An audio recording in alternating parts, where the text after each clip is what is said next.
Et vous l'avez dit, il s'est passé beaucoup de choses en 10 ans. Politique d'ouverture, politique de fermeture, comment accueillir le mieux possible, apprentissage de la langue, apprendre un métier. On sait qu'effectivement tout cela fait partie des priorités. Je vous propose, pour finir un petit peu de cette photographie de ce qui s'est passé en 2015 et ce qui s'est passé depuis 10 ans, je vous propose d'écouter sans doute l'un des acteurs principaux de ce qui s'est passé en 2015. Il était aux côtés, le bras droit d'Angela Merkel. Il n'a pas pu venir, il voulait absolument venir et malheureusement il n'a pas pu se déplacer. C'est l'une des plus grandes personnalités politiques en Allemagne aujourd'hui, il s'appelle Peter Altmaier, ancien membre du gouvernement. Il était vraiment au cœur du réacteur, au cœur de la chancellerie, et on va l'écouter grâce à Mathieu Tardis. Et je vous rappelle aussi que vous avez des documents que vous avez pu récupérer ou que vous aurez à la sortie, qui sont importants. Il y a notamment l'étude de Mathieu Tardis que je vous recommande, je vous en recommande la lecture, et puis également des documents qui montrent aussi tout le travail qui est fait auprès des réfugiés femmes, puisque Marie-Caroline et Nadine, je me tourne vers vous, les réfugiés en 10 ans ont beaucoup changé. Au début, beaucoup d'hommes, et aujourd'hui, on peut le dire, pratiquement un réfugié sur 2 est une femme. Donc voilà une des évolutions majeures depuis 10 ans. Et c'est la raison pour laquelle, avec Lucie Feutrier, cette étude est menée. Je vous recommande vraiment de lire les documents. Et puis vous pourrez aussi, avec un QR code, retrouver les biographies de tous les intervenants qui vont venir ce matin. Je vous propose donc d'écouter la parole de l'homme politique Peter Altmaier, ancien ministre. Bonjour à toutes et tous qui se sont réunis aujourd'hui encore une fois pour parler d'un sujet si important comme la migration. Et je voudrais vous remercier de toutes vos activités dans les années passées et je voudrais vous encourager. On peut dire que le nombre de réfugiés qui sont arrivés en Europe en provenance de Syrie avec un trajet migratoire à travers de la Turquie et du Balkan jusqu'à l'Autriche, l'Allemagne, la France, les pays scandinaves. C'est doublé tous les mois dès le début de 2015. Les gens se sont trouvés au Liban, en Jordanie, en Turquie, sans permis de travail, sans la moindre protection sociale, sans la possibilité d'organiser l'enseignement pour leurs enfants. Et ils ont commencé avec tous les moyens disponibles de se déplacer vers l'Europe. C'était la situation. Malheureusement, la Grèce, à l'époque, n'était pas en mesure d'organiser une procédure correspondant aux règles de la Convention européenne des droits de l'homme. Donc, les réfugiés se sont dirigés vers les pays du Balkan, la Macédoine, la Serbie, la Croatie, vers l'Hongrie. À un moment donné, les Hongrois n'ont plus protégé leur centre d'asile et les réfugiés se sont rendus sur les autoroutes, sur les chemins de fer pour gagner l'Allemagne en traversant l'Autriche. C'était la soirée fameuse où le chancelier autrichien a appelé Angela Merkel, où le conseiller diplomatique de M. Orban a appelé moi-même. J'étais en train de me rendre à Évian pour une conférence de grands dirigeants des entreprises françaises avec leurs homologues allemands. Il fallait donc prendre des décisions dans des délais très, très brefs. En Allemagne, il y avait un esprit extrêmement positif à l'époque en ce qui concerne les réfugiés. Il y avait des centaines de volontaires qui se sont préparés à accueillir les réfugiés et nous avons organisé pratiquement pendant la nuit un système de répartition des réfugiés à travers des Länder allemands. Et nous avons, à partir du mois d'octobre, novembre, accueilli chaque jour plus ou moins 7500 personnes par jour. Mais évidemment, un tel nombre de réfugiés pendant des semaines et des mois a posé des défis énormes. Donc nous avons commencé d'abord de rechercher une solution permettant aux réfugiés de rester en Turquie, au Liban et en Jordanie. Et un deuxième défi important, c'était donc d'organiser une intégration rapide dans les marchés de travail et notamment dans la culture du pays de l'accueil, l'apprentissage de la langue. On a donc réparti les réfugiés un peu partout en Allemagne, notamment dans les villages, dans les petites villes, où les réfugiés ont été, encerclés, je dirais, entre guillemets, évidemment, pas des Allemands. Et aujourd'hui, les jeunes hommes, qui sont très, très bien intégrés, qui parlent couramment l'allemand, me disent toujours: «C'était la meilleure, chose que vous avez fait parce que nous avons appris beaucoup plus facilement l'allemand. Nous avons compris votre mentalité et tout cela a facilité les choses». Même 1 an après la crise migratoire, il y avait un soutien énorme pour la chancelière et la CDU-CSU, toujours dans les sondages. Et tout cela a changé en 2017, rapidement, quand la CSU en Bavière voulait imposer une limite absolue pour la migration et où la CDU, notamment Angela Merkel, a dit: je peux pas limiter l'humanité. C'est pas possible. Nous avons tiré une conclusion de notre passé en Allemagne si problématique pendant les années 30 et 40. Et il faut toujours respecter les droits de l'homme.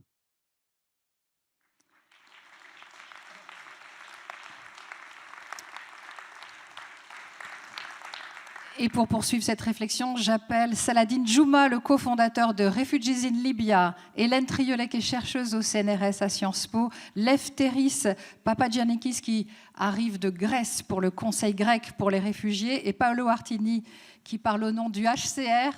Merci à tous. Et Pascal Brice, le président de la Fédération des acteurs de solidarité. Installez-vous, prenez place.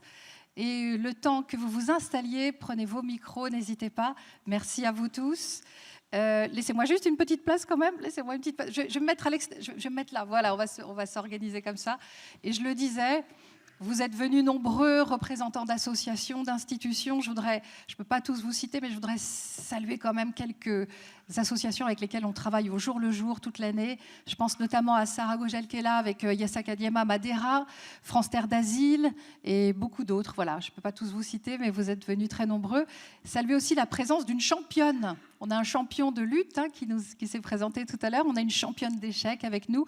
Je ne sais pas où elle est, Mitra Ezagirpour, qui sera là aussi pendant le cocktail, qui viendra en avant-première vous présenter son livre où elle raconte son parcours de réfugiée venue d'Iran et aujourd'hui championne de France d'échecs. Voilà, j'ai fait les présentations, je prends ça pour mon petit timing parce que le temps est compté, on va essayer de respecter le temps qui nous est imparti. Des petites pauses, rassurez-vous, on m'a posé la question, il y aura des pauses entre chaque table ronde. Un grand merci. Je donne peut-être la parole à Pascal Brice pour démarrer, puisque vous connaissez bien Monsieur Altmeyer, vous connaissez bien Peter Altmeyer, vous avez travaillé ensemble. Cette phrase, on la retiendra sans doute, c'est celle qui restera peut-être parmi toutes les phrases qu'on entendra ce matin. Je ne peux pas limiter mon humanité, je ne peux pas limiter l'humanité. Est-ce qu'on peut comparer ce qui s'est passé très rapidement en Allemagne, ce qui se passe aujourd'hui en Allemagne, qui est un peu différent de 2015, et ce qui s'est passé en France à l'époque? Vous étiez aussi au cœur du réacteur, mais au sein du gouvernement, au sein du gouvernement français avec l'OFRA. Un petit mot peut-être de comparaison France-Allemagne, et je vais vous proposer de prendre un micro qui est là. Merci. Merci beaucoup. Cette phrase, elle est évidemment cruciale pour les temps dans lesquels nous sommes. Je crois que c'est important que nous puissions l'avoir à l'esprit en permanence. Si l'on regarde ce qui s'est passé à la fois en France et en Allemagne à l'époque, c'est sans réelle comparaison possible. C'est-à-dire que beaucoup ici, Mathieu, par exemple, et d'autres pourraient très bien donner des indications chiffrées qui montrent qu'à aucun moment la France n'a été dans une situation comparable à celle de l'Allemagne, qui était tout à fait exceptionnelle, ou à celle de l'Autriche, pour des raisons différentes, qu'indiquait Peter aussi.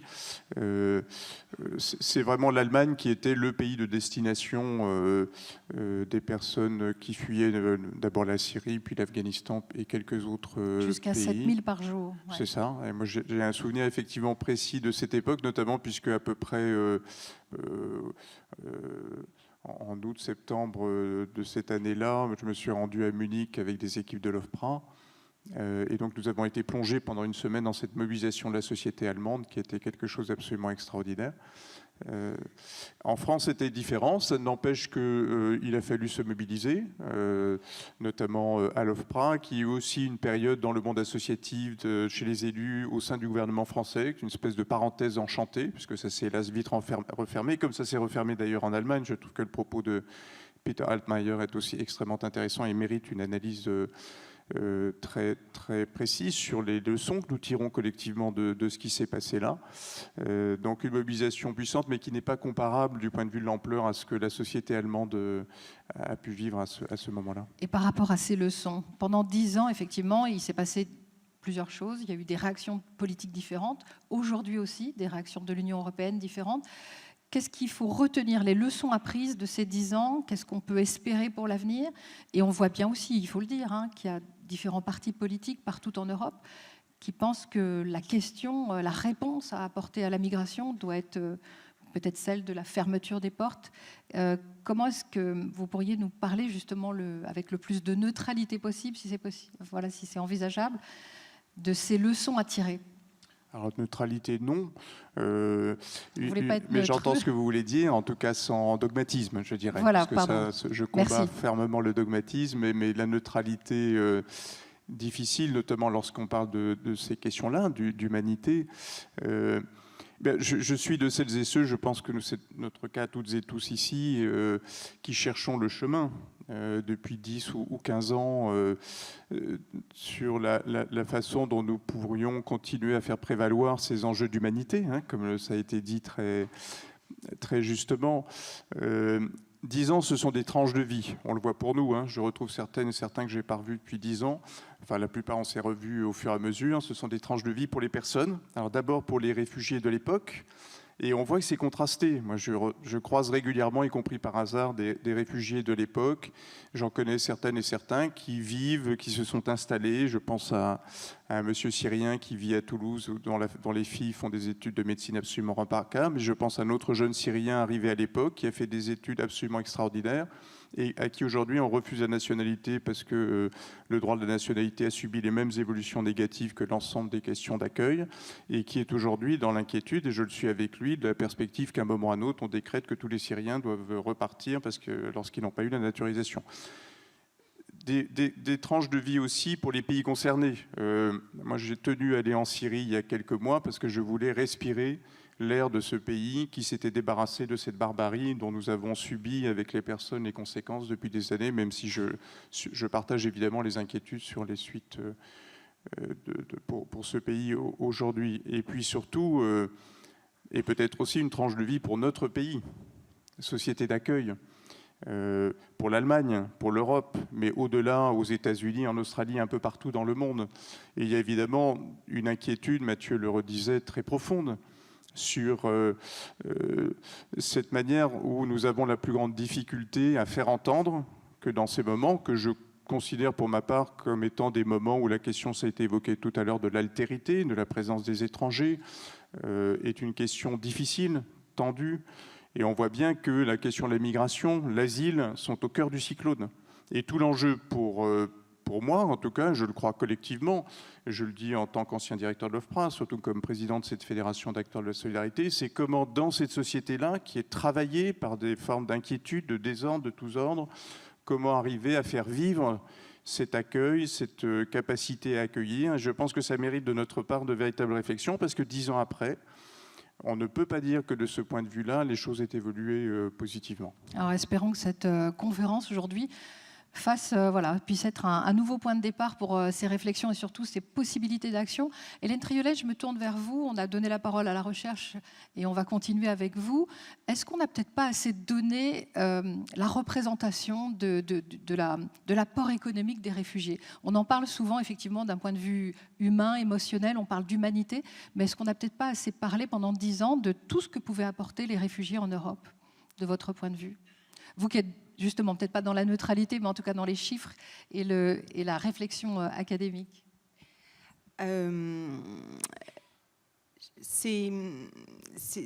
Disons que on confond souvent une forme de comptabilité qu'on essaye de faire autour de la migration. C'est-à-dire on essaye en permanence de comptabiliser les bénéfices de l'immigration versus les coûts supposés, par exemple, pour l'État-providence. Il me semble que c'est une approche qui est à la fois qui a, on va dire, de la visibilité dans l'espace public et dans les médias, mais qui n'est probablement pas la bonne, puisqu'elle oblitère le fait que la migration, c'est un phénomène total, c'est un phénomène complexe, qui n'est pas résumé par de la comptabilité ou des exercices de règles de 3 pseudo-fiscales.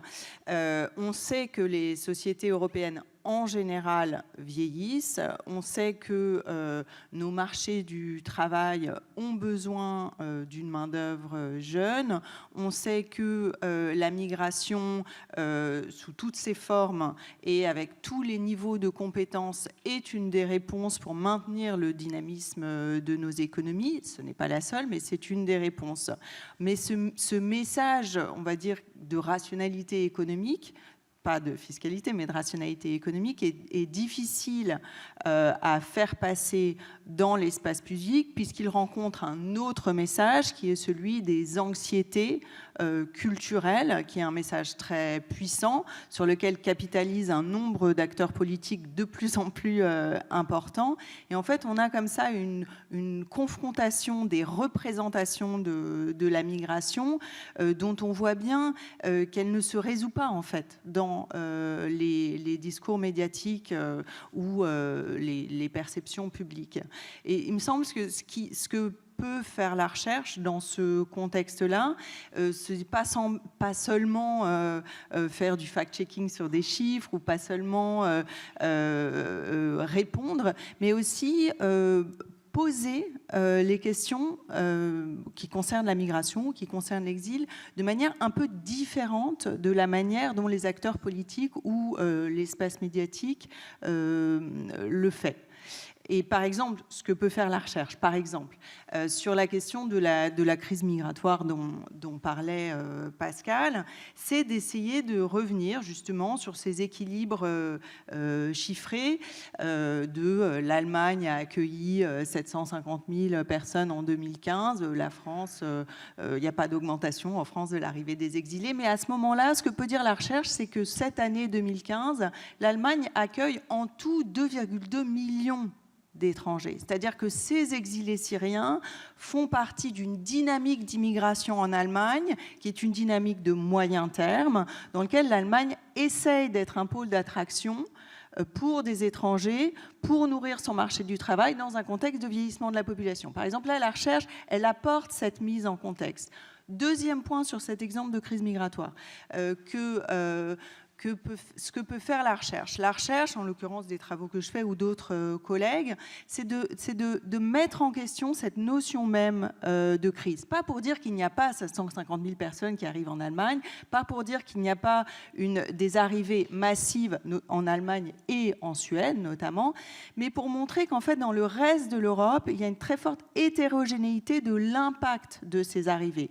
Premiers pays d'arrivée autour du pourtour méditerranéen, bien sûr, qui sont en fait des pays de transit, Grèce, Italie, les pays d'installation, Allemagne, Suède, mais que ce qui se passe à ce moment-là, c'est qu'on a une inflation des discours médiatiques dans toute l'Europe, à l'échelle continentale, autour de la notion de crise migratoire, y compris en France, alors qu'en fait, ces arrivées superfétatoire ou cette augmentation des arrivées ne concerne que des lieux très spécifiques.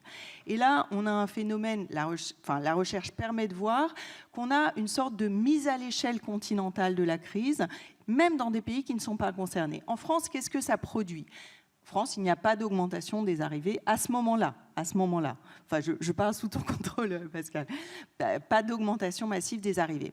En revanche, ce qu'on a dans l'espace médiatique, et ça on le voit quand on analyse les discours, on a une connexion qui est établie entre des situations historiques de questions d'accueil en France, Calais, typiquement. C'est un lieu très spécifique qui ne commence pas en 2015, d'ailleurs, enfin, on le sait tous.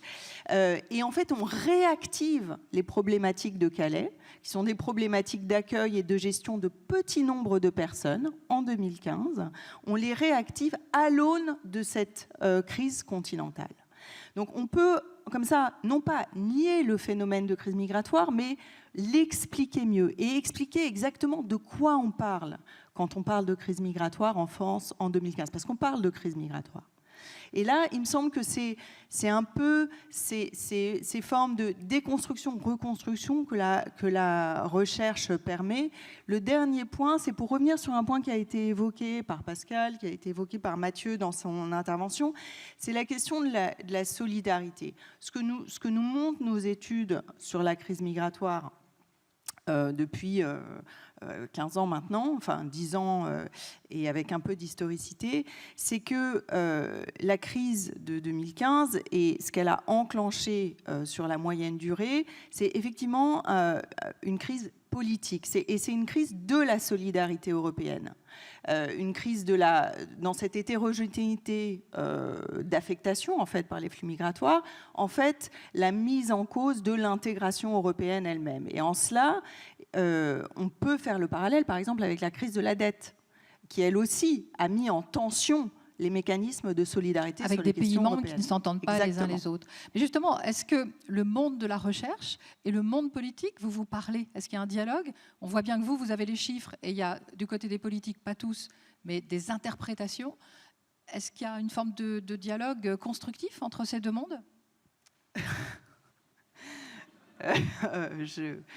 J'aimerais avoir un message extrêmement positif. Ce que je peux dire à titre personnel, comme membre de l'Institut Convergence Migration aussi, dirigé par Marie-Caroline Saglio, et j'ai retrouvé tout à l'heure au moment du café des partenaires de l'ambassade britannique, de différentes institutions politiques avec qui j'ai travaillé, c'est qu'il y a un effort mutuel pour nouer une conversation, et pas seulement une conversation ponctuelle sur la base de la mobilisation d'une expertise un peu ad hoc, mais pour essayer de construire une conversation. Et de ce point de vue-là, le travail de Marie-Caroline pendant des années à l'Institut est absolument admirable, et je suis ravie d'avoir travaillé avec elle dans ce contexte.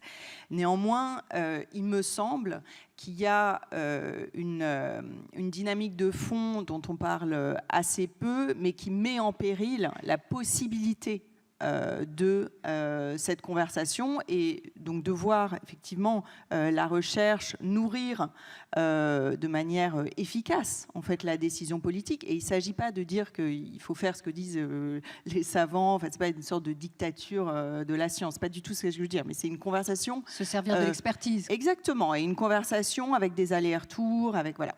Et donc ce phénomène dont on parle assez peu, c'est le fait que les discours de crise, par exemple, autour de la migration, et la migration elle-même comme thème, on va dire, de mobilisation politique, est extrêmement rentable.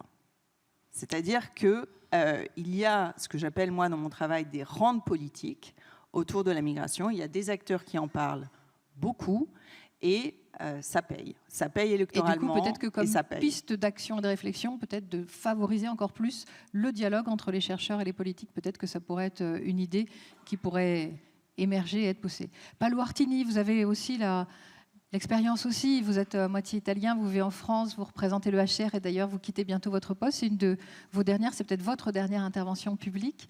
Mais en tout cas, on a envie d'entendre votre expertise de terrain. Vous étiez en Turquie, je crois, en 2015. Et là aussi, faisons un peu cet exercice comme on vient de le faire. Comment vous avez vu passer ces 10 ans? Comment vous étiez placé? À quel poste d'observation vous étiez en Turquie à l'époque et comment vous voyez une possibilité d'évolution pour qu'on ait peut-être un peu moins d'effets de rente, un peu plus d'action réelle pour résoudre ce problème des migrations qui va continuer, puisqu'on l'a évoqué à plusieurs reprises. Il y a les réfugiés politiques, climatiques, il y a toutes sortes d'exilés aujourd'hui qui vont continuer d'affluer vers l'Europe et de plus en plus nombreux. Votre point de vue? Je suis désolée, la question est un peu longue. Bonjour, merci beaucoup. Et les paroles sont importantes. D'ailleurs, c'était très bien de commencer par les mots d'Angela Merkel, je pense, parce qui d'ailleurs avait pris le prix Nansen du HCR en 2022 oui. pour ces efforts exceptionnels pour les réfugiés. Et d'évoquer la question de la recherche, parce que sur la question des réfugiés, il y a des recherches très importantes qui ont été faites. Je me rappelle, par exemple, en Pologne, une recherche montre que les réfugiés contribuent au niveau de 2,7% du produit intérieur brut à l'économie locale. Donc, il y a une contribution objective des réfugiés. Mais pour revenir en arrière, en 2015, effectivement, j'étais en Turquie en 2015-2018, ce qui me permet de voir des points communs et des différences avec aujourd'hui. Des points communs parce que vous vous rappelez, la Turquie avait accueilli 4 millions de réfugiés, mais c'était aussi devenu un pays de transit pour tous les réfugiés qui quittaient la Syrie et aussi le Liban pour un manque d'assistance. Je vois les points communs parce qu'on est dans un moment très difficile au niveau du contexte budgétaire. Il y a des crises qui sont un peu oubliées, mais on ne peut pas exclure qu'il y aura aussi dans le futur, pour ce manque d'assistance, de réponses humanitaires, de mouvements massifs. Je pense par exemple à la crise du Soudan, à l'insuffisance vous faites bien de le citer. Des moyens dans des pays comme le Tchad. Mais au niveau de ce que j'avais vu en 2015, mais en 2016 aussi, au niveau de cette déclaration, de ce deal entre l'Union européenne et la Turquie, c'était un point de vue intéressant, la Turquie, parce que je recevais beaucoup de délégations européennes qui venaient et qui avaient, grosso modo, deux objectifs. Remercier la Turquie pour l'accueil formidable des réfugiés. Et deuxième point, la prier de garder les réfugiés et de ne pas les faire venir en Europe. Et ce que j'ai essayé d'expliquer à ces délégations, c'était que la Turquie, pour accueillir ce nombre de réfugiés, avait mis en place des politiques d'inclusion pour permettre aux enfants d'aller à l'école, aux gens d'aller aux hôpitaux. Qui sont souvent basés sur les mêmes mesures, l'apprentissage de la langue et puis d'apprendre des formations pour les oui, adultes. L'accès à l'emploi. Et donc, ce n'est pas une question qui était vue comme une question aussi d'externalisation, mais une question de partage des responsabilités avec les pays qui accueillent la plupart des réfugiés. 70% des réfugiés, on ne doit pas l'oublier, sont accueillis dans des pays qui sont souvent fragiles et avec des économies moins forte. Donc, ce que j'ai vu aussi en perspective, il y a beaucoup de choses qui se sont passées dans ces années, y compris des parenthèses assez positives comme l'accueil des réfugiés ukrainiens.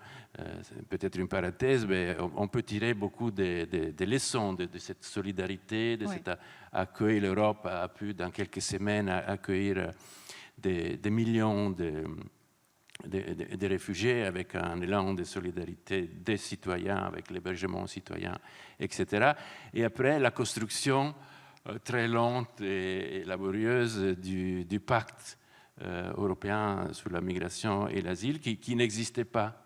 Alors le pacte vient d'être créé en 2024. Est-ce que vous pensez que ça, c'est la bonne réponse de l'Union européenne? Et est-ce qu'il va être facile à mettre en œuvre, sans rentrer trop dans le détail pour l'audience, mais est-ce qu'en un mot, ce pacte sur la migration construit par l'Europe, c'est la bonne réponse, d'après vous, pour envisager l'avenir?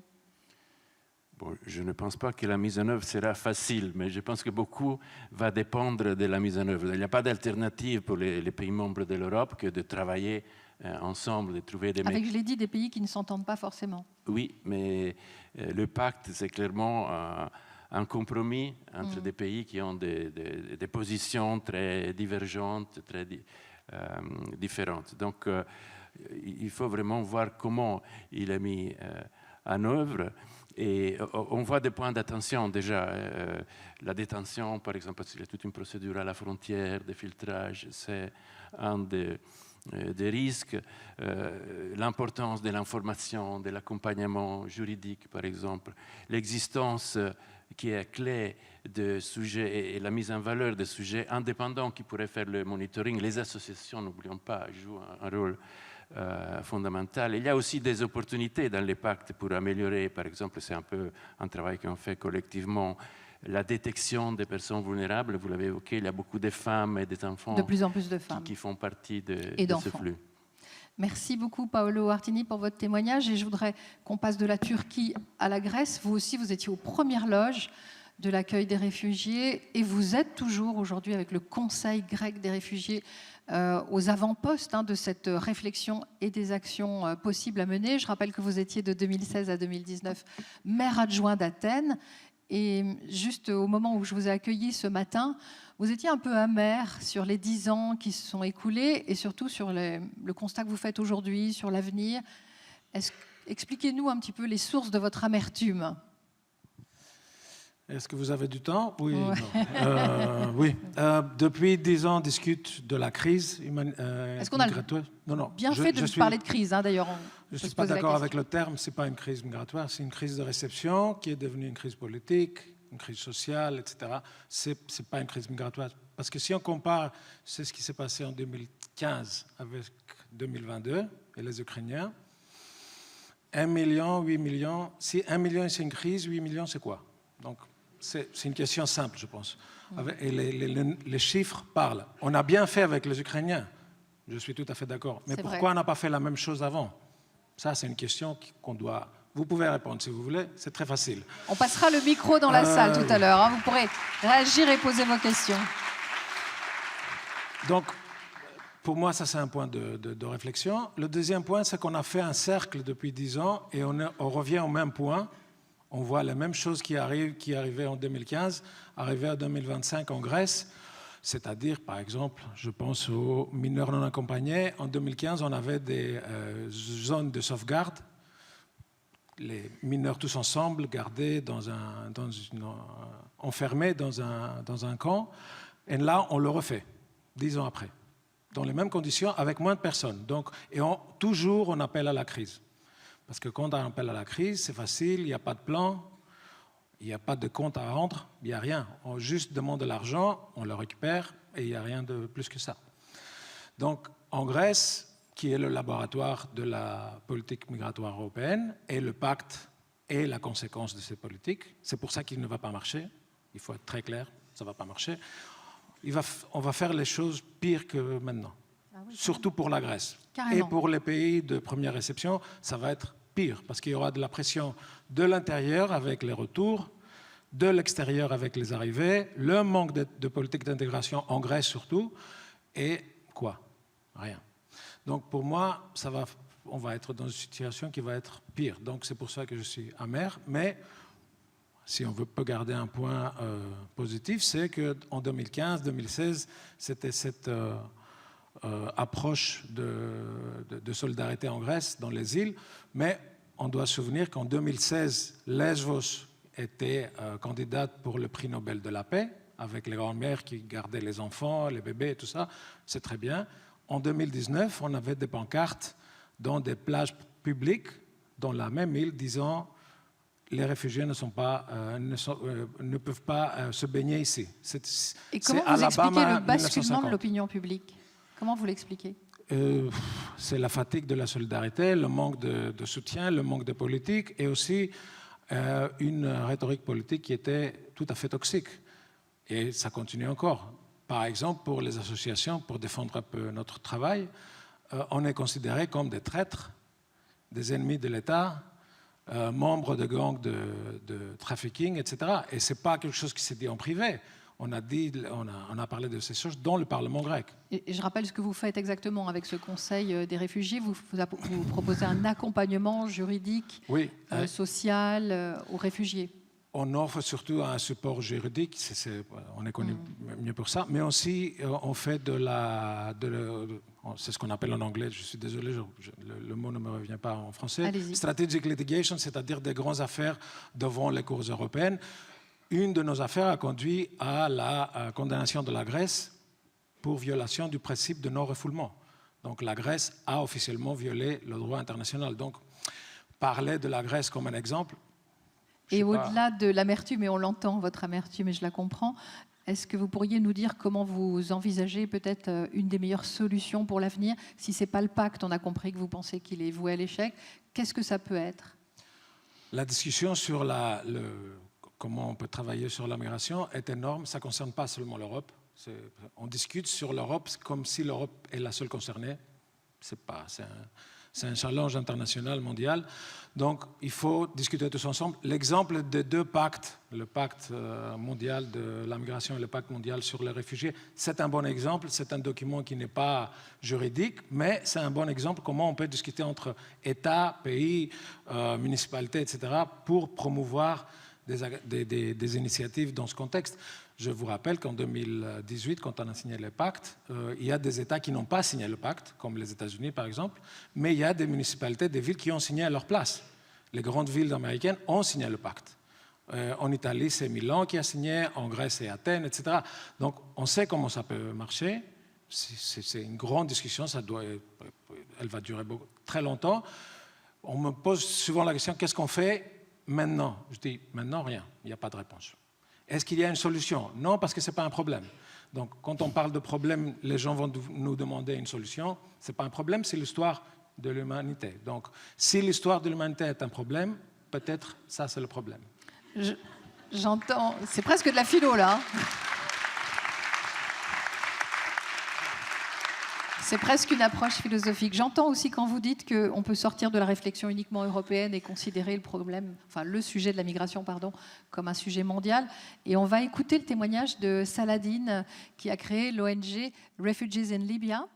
Merci d'être avec nous. Votre témoignage est très, très important parce qu'il nous permet justement de sortir un petit peu des considérations administratives, politiques, pour vraiment comprendre pourquoi est-ce que vous avez créé cette ONG et pourquoi est-ce que la Libye est un des pays clés aujourd'hui pour bien comprendre le sujet de la migration. Why did you create this NGO, Refugees in Libya, and why Libya is a key country today?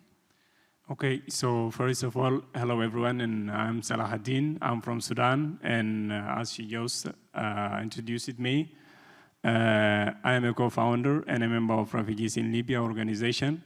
So I would like to explain a little bit how Refugees in Libya was created. So it was in 2021, in October exactly, in Tripoli, when we were living in different areas of Tripoli. So the government of Libya and the militias attacked us in our homes. They arrested thousands of migrants and refugees from their homes, and they took them to the detention centers. And the rest of us who managed to escape, so we came together and we gathered in front of UNHCR headquarters in Tripoli. We gathered there because the only entity that can fight for us or that can defend for our rights was the UNHCR. So we had met a small campus in front of that headquarters, and we started with peaceful protest, demanding for our rights and requesting to be recognized as humans, but not being treated as what they were doing against the refugees and migrants.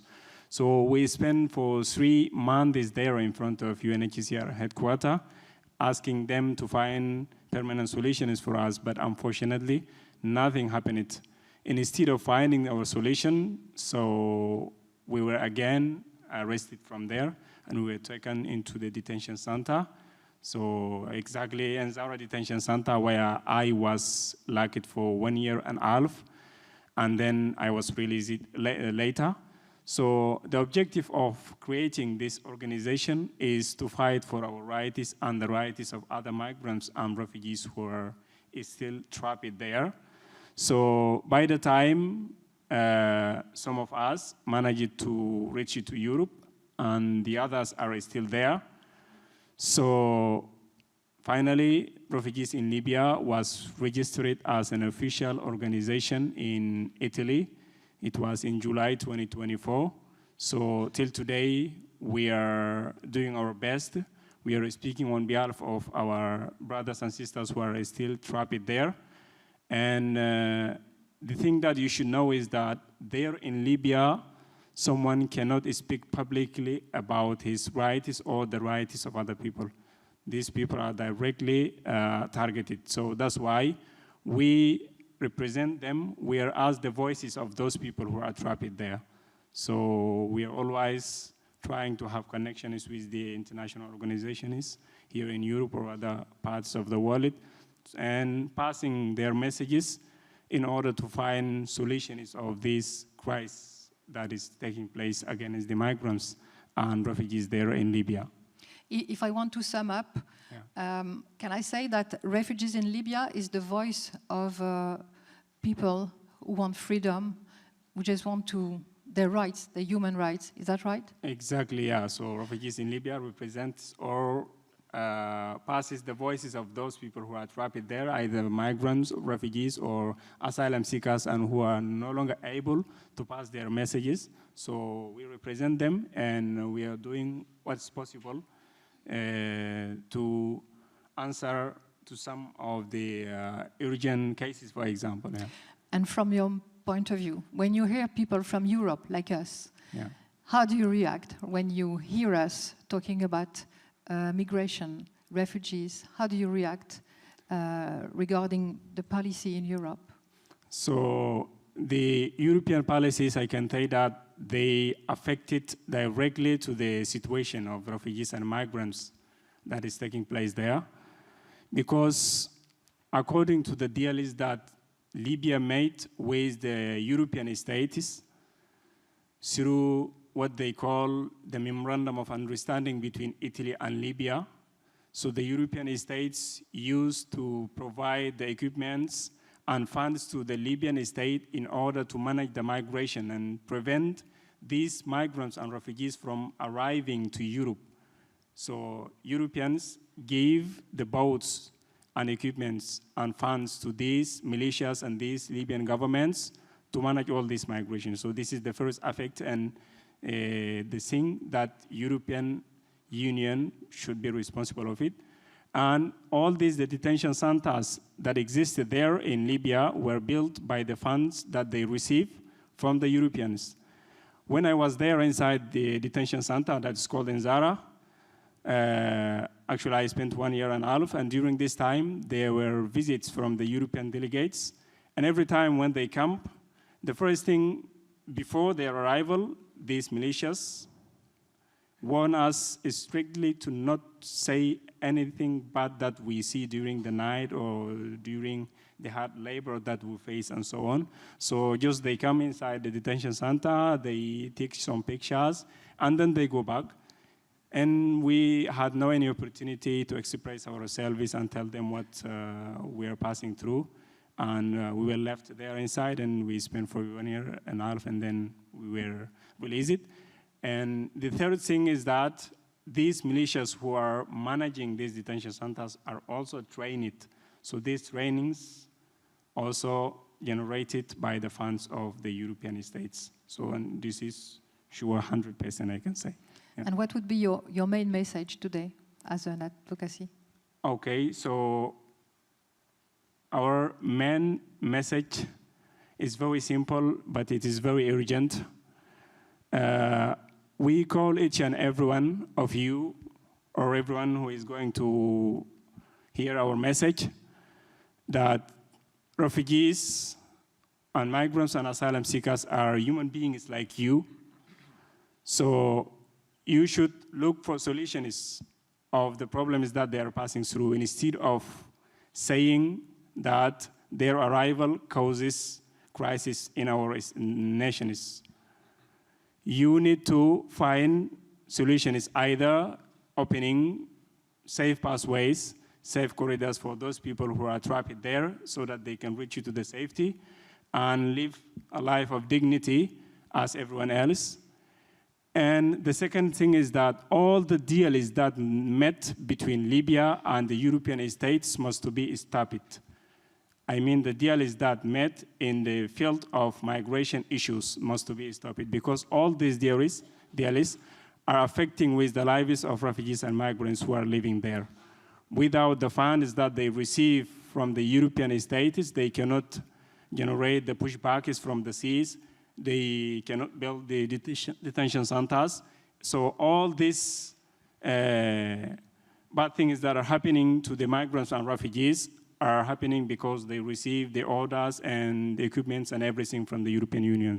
So we call for the stop of all these deals.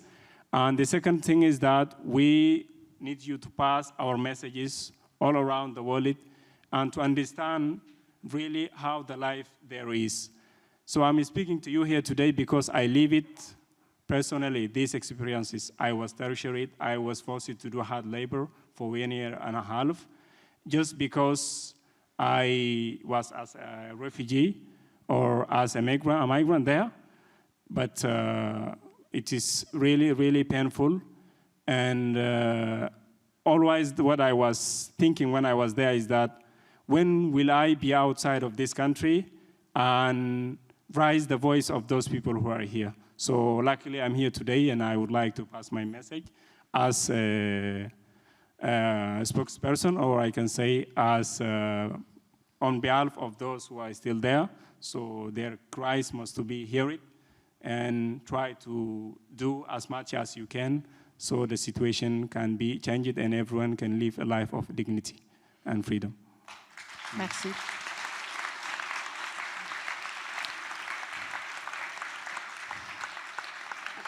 Merci beaucoup. C'est un témoignage essentiel qui devait être entendu. J'espère que parmi toutes les personnes qui sont ici, effectivement, ce message pourra être relayé de toutes les manières, de manière politique ou de manière artistique. On va passer, il y a 2 micros qui peuvent passer et circuler. C'est le moment ou jamais pour prendre la parole et poser des questions, réagir. S'il vous plaît, présentez-vous quand vous prenez la parole. Je vois déjà des mains qui se lèvent. Et posez des questions courtes ou faites des remarques courtes si vous le pouvez, parce que nous avons une petite pause qui est prévue dans un quart d'heure. J'ai vu ce monsieur lever la main en premier. Allez-y. Présentez-vous, ou madame. Allez. C'est monsieur. C'est monsieur. Qui êtes-vous? Alors, je suis Touré Blamassi. Je suis consultant. Je travaille sur les questions migratoires depuis 15 ans. Donc, d'abord en Tunisie. Et donc, j'ai beaucoup travaillé aussi avec Mathieu en Afrique du Nord et tout. Voilà. Donc, c'est juste une petite observation. Déjà, je remercie les intervenants et les organisateurs. Je compte 10 ans avec la Syrie. Et si on comptait avec l'Afrique du Nord, je pense qu'on a au-delà de 10 ans. Et en même temps, j'ai bien aimé tout à l'heure quand on disait, il y a un intervenant qui a dit, on disait aux Turcs, c'est très bien d'accueillir les migrants syriens, mais éviter qu'ils arrivent en Europe. Mais je crois qu'en Afrique du Nord, on tournait les yeux quand on nous vendait dans les marchés. Et je crois que ça continue encore. Et malheureusement, la réaction est très difficile quand sur le papier de demandeur d'asile ou de migrants, c'est écrit Mamadou ou Adaman, et qu'on parle de la crise libyenne, la crise syrienne, c'est une crise chaude, mais en Afrique du Nord, la crise, elle est froide, effroyable, et on continue à déverser les gens dans le désert tunisien avec des véhicules achetés par des fonds européens. Et ce n'est pas il y a 15 ans, ça se passe maintenant. Et malgré cela, il y a un accord d'association entre l'Union européenne et la Tunisie. Et on a armé les milices en Libye. En Algérie, on n'en parle pas. Au Niger, c'est devenu maintenant l'exercice quotidien. Donc, je ne sais pas. C'est vrai qu'on parle de l'accueil, mais je pense que pour pouvoir réussir le peu qui a été fait pendant les 10 ans en Europe, nous, on nous a brisés en Afrique. Merci. Merci infiniment pour votre témoignage. Et effectivement, on insiste sur le fait que ce n'est pas qu'un sujet européen. Merci, un témoignage très très important sur ce qui se passe en Afrique du Nord. Qui veut prendre la parole? Difficile de prendre la parole après ce témoignage qui est très fort. Je vois des mains là-haut, mais je vous laisse faire. Présentez-vous. Je ne vois pas très bien où est le micro avec les lumières. Bonjour. Oh, bonjour. Pardon. Je m'appelle Tara. Je travaille pour BNP Paribas en Angleterre. That's all the French I speak, unfortunately.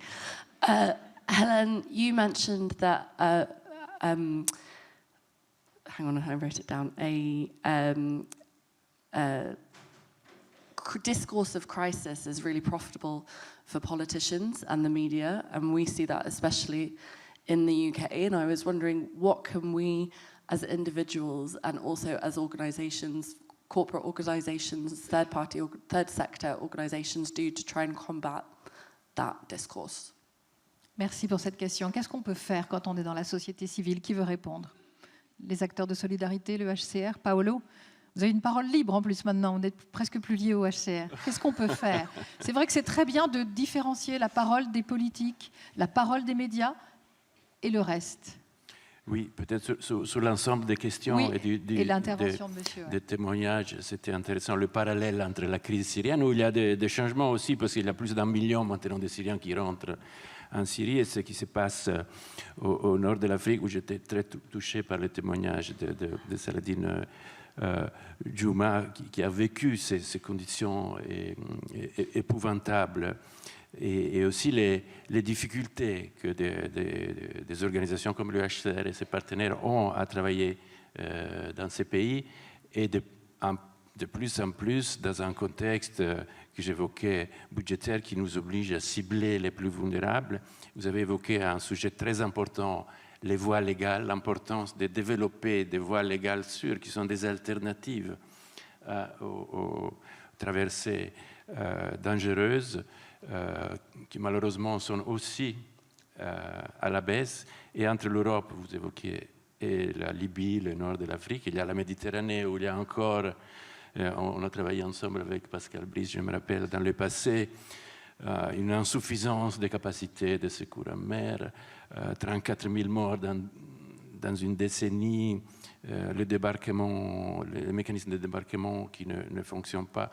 Donc beaucoup de choses problématiques dans un contexte aussi, et j'arrive à la question de la société civile, parce que comme réaction à la crise syrienne et à tout ce qui s'est passé après, nous avons vu des menaces, des attaques contre les principes de l'asile, y compris la Convention de Genève, donc des suspensions de l'asile dans certains pays et la remise en discussion de la Convention de Genève. Donc je pense que tout le monde, et on est représenté ici, les réfugiés, les chercheurs, les associations, devraient vraiment dire aux politiciens qui parlent des menaces, qui veulent construire des murs et qui mettent en place souvent des politiques inefficaces, l'importance et la validité de ces principes. Après, on peut discuter comment on applique les principes, comment on peut travailler ensemble, mais on ne peut pas remettre en question ces principes fondamentaux. Et c'est vrai que c'est bien d'avoir cette perspective historique. La tradition d'asile, elle est ancienne en Europe, et je suis d'accord avec monsieur. On pourrait remonter, mais on n'avait qu'une matinée pour y réfléchir, mais on va continuer tous ensemble. Et merci de rappeler aussi, effectivement, le pouvoir qu'on peut avoir quand on fait partie d'une association. Pascal Brice, justement, vous êtes la voix aussi de ces plus de 900 associations avec la Fédération des acteurs de solidarité. Ça représente aussi 3000 institutions, donc c'est énorme ce que vous dirigez aujourd'hui. Que peut-on faire, justement? Est-ce qu'aujourd'hui, on pourrait donner à chaque personne assise sur un fauteuil du théâtre de Chaillot des outils pour agir, quel qu'il soit, pour agir justement contre les extrêmes, contre les populismes ou contre les caricatures qui sont faites? Je vais essayer effectivement de partager la manière dont nous essayons encore une fois de construire ce chemin sur un terrain de plus en plus dangereux et ardu. Je dirais qu'il y a pour moi 2 ou 3 champs d'action. Le premier, il est de partager très clairement, le plus largement possible, les périls dans lesquels nous sommes autour de ces questions d'immigration et d'asile pour le devenir même de nos sociétés collectivement. De marquer combien là nous parlons de réalité, de vie et de principes et de valeurs qui sont absolument fondamentales et qui sont aujourd'hui en danger. Et de mettre des limites très claires sur ce qui est acceptable et n'est pas acceptable. Non pas parce que ça nous ferait plaisir ou pas plaisir, mais parce que ce sont des principes de droit et d'humanité, j'en reviens toujours à la phrase d'Angela Merkel, et de pouvoir porter qu'il y a, j'y reviendrai, pour moi un espace fondamental pour ce que Hélène appelait, j'aime beaucoup ce terme de conversation avec la société, dans les difficultés qu'elle traverse, mais qu'il y a des limites qui sont liées à la nature humaine, à l'être humain, des principes, à des valeurs fondamentaux. J'en citerai deux qui pour moi sont très liés. Le premier, c'est le moment où apparaissent des formes d'essentialisation des étrangers, c'est-à-dire le moment où un étranger ou une étrangère est considéré, parce qu'elle est supposée appartenir à cette catégorie-là, et constituer un danger, un problème, parce qu'elle est étrangère ou étrangère. Donc ça, c'est notamment ce que j'ai vu apparaître dans les débats qui ont prévalu à l'adoption de la loi française de 2023 sur l'immigration, dont j'ai dit et je redis qu'elle a constitué à mes yeux, à cet égard, une bascule extraordinairement dangereuse. Ça, pour moi, c'est une limite à porter tranquillement, mais sûrement et très fermement dans le débat public. Même chose pour ce qu'évoquait Paolo tout à l'heure, qui est l'externalisation des politiques d'asile, que j'ai combattu depuis l'époque de l'OFPRA, puisque je me suis à l'époque opposé à ce que des agents de l'OFPRA aillent mettre en œuvre l'accord entre l'Union européenne et la Turquie en Grèce, parce que c'était pour moi contraire aux principes fondamentaux de l'asile. Or, c'est effectivement ce qui m'inquiète le plus dans ce pacte européen. Et pour moi, là aussi, il y a une limite. Le moment où l'Europe, comme a commencé à le faire, comme d'autres pays dans le monde, les États-Unis, l'Australie, refusait qu'une personne arrivant sur le sol européen puisse demander l'asile, là, il y a une limite d'inhumanité. Donc, poser des limites très claires, très tranquillement et très fermement. Et, dans le même temps, la conversation. Quelqu'un d'autre, un travailleur social de Marseille, me parlait de disputation, qui renvoie à de vieilles traditions, notamment dans l'Église, la conversation avec la société. La capacité à être dans le dialogue, dans la compréhension de ce qui traverse la société, les inquiétudes économiques, sociales, culturelles, identitaires, qui traversent les sociétés d'accueil. Et qu'il faut qu'aujourd'hui, on a quelque chose d'extraordinairement dangereux qui se passe dans la difficulté, mais aussi dans la grandeur de ce qui continue à se vivre, notamment dans nos associations, mais pas seulement, de la rencontre entre celles et ceux qui viennent, contraints et forcés, en l'occurrence, et la société d'accueil. Et pour moi, c'est quelque chose de tout à fait essentiel. Du point de vue de la capacité de dialogue et d'écoute qui doit être la nôtre, de cette conversation, mais aussi de la capacité à entrer dans des débats de politique migratoire. À la fois pour être dans la conviction, porter la conviction qu'il y a quelque chose de suicidaire du point de vue de ce que nous sommes, y compris sur le plan économique. Et je voudrais saluer l'action de votre fondation, hein, parce que pour moi, le rôle des milieux économiques est fondamental dans la période. Et il va falloir qu'ils prennent la parole à un moment ou à un autre. Encore plus. Hein, et vraiment, je vous remercie de cela. Et donc, être dans cette conversation, dans cette capacité à être dans le dialogue et non pas un refus dogmatique ou des formes de catéchisme condamnant des inquiétudes qui existent et qui sont réelles et qui méritent d'être entendues de manière à construire des réponses collectivement qui existent en ouvrant des voies d'accès pour la migration de travail et en étant dans ce que j'appelle une politique migratoire organisée et maîtrisée, parce que je pense qu'il se passe quelque chose dans les sociétés développées qui sont de l'ordre de l'inquiétude, qui méritent des réponses, en redisant encore une fois qu'il y a notamment sur la question de l'asile des limites qui ne peuvent pas et ne doivent pas être franchies. Et répondre à l'anxiété, bien sûr. Merci beaucoup, Pascal Brisson, ce que vous avez dit. C'est très, très important. C'est presque un programme politique, j'ai envie de dire. Mais vous parlez en tout cas au nom des acteurs de la solidarité. Et on retiendra ce beau mot de disputation ce matin. Hélène Triolet, encore un petit mot. On prendra une ou deux questions, puis après on fait une petite pause avant de partir sur une deuxième réflexion. Oui, pour répondre à la question qui m'était posée par la personne de BNP Paribas, en fait, ce que dit la recherche sur les discours sur les migrations, c'est qu'il y a deux effets très importants quand on parle de migration. C'est combien on en parle, donc la saillance de la thématique, par exemple, dans les médias, et comment on en parle. Donc ça paraît un peu bébête de le dire comme ça. Mais ce qui est important à retenir, c'est que le premier, combien on en parle, est beaucoup plus important que comment on en parle. Donc à partir du moment où on parle de migration, beaucoup, à des moments de forte polarisation, des séquences électorales, eh bien, on va entraîner une politisation de la question de la migration qui va alimenter de la polarisation politique. C'est-à-dire que les préférences vont s'étirer, les préférences des individus vont s'étirer aux deux pôles du spectre politique, aux extrêmes, si vous voulez. Ça, c'est un mécanisme qui est documenté dans la recherche et contre lequel on ne peut pas faire grand-chose. Donc vous allez me dire, dans ce cas-là, arrêtons de parler de migration, ça paraît de premier ordre. Oui et non. Une des solutions, encore une fois basées sur les résultats de la recherche scientifique et de l'analyse du discours, donc que je mène avec mes équipes, c'est de replacer les questions de migration et de diversité dans des questionnements plus larges, des questionnements sociétaux, les grands enjeux de la société. Par exemple, quand on parle de démographie, on ne va pas parler que de migration ou diversité, on va parler des grandes dynamiques démographiques, du vieillissement des populations, des dynamiques de l'attractivité des pays, par exemple le Canada, qui est très attractif pour les migrations, aussi pour des raisons démographiques, de marché du travail. Quand on parle de logement, par exemple, ou de politique de la ville, on ne va pas parler que de migration, on va parler des politiques de la ville dans leur dimension sociale, économique, environnementale. Quand on parle de politique de l'emploi, on ne va pas parler que d'immigration ou est-ce que l'immigré contribue plus qu'il ne prend, etc. Mais on va parler des politiques de l'emploi de manière globale, de la transformation du marché du travail. Donc ça, c'est une première réponse. La seconde réponse, c'est d'éclairer les angles morts, c'est-à-dire de parler de migration quand il y a un enjeu pour apporter des questionnements et des problématiques qui sont effectivement spécifiques. La question des femmes, la question des mineurs, la question des travailleurs essentiels qui a surgi pendant le Covid et puis qui a arrêté de surgir, on va dire. La question des mobilités entre pays du Sud plutôt qui sont majoritaires par rapport aux mobilités vers les pays du Nord. La question aussi, et ça c'est une connexion avec ce que disait Selahattin, c'est-à-dire les effets de dépendance que l'on crée à travers l'externalisation de nos politiques d'asile ou nos contrôles de l'immigration. C'est-à-dire on n'arrive pas à s'entendre à l'échelle européenne, on a des questions, des problématiques de solidarité et donc on fait du dumping en fait. C'est-à-dire qu'on va essayer de régler à l'extérieur de l'Europe un problème qu'on n'arrive pas à régler à l'intérieur de l'Europe.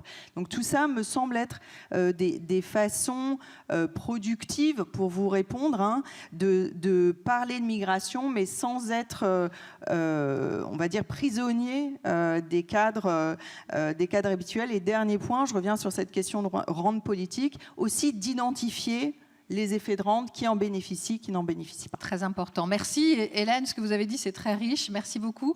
Je pense qu'on va s'arrêter là et on va poursuivre la disputation autour d'un café parce que je pense que vous aussi, vous avez beaucoup de choses aussi à vous dire pour continuer de réfléchir et j'insiste là-dessus et d'agir. Un grand merci, on peut les applaudir à ceux qui ont participé à cette réflexion. Dans un instant, petite 20 minutes de pause. Je donnerai ensuite la parole à Lucie Feutrier. On va continuer de discuter autour des réfugiés et comment ils construisent l'Europe d'aujourd'hui et de demain. Et on terminera par un débat très très important, on l'a entendu, sur la question des représentations. À tout de suite.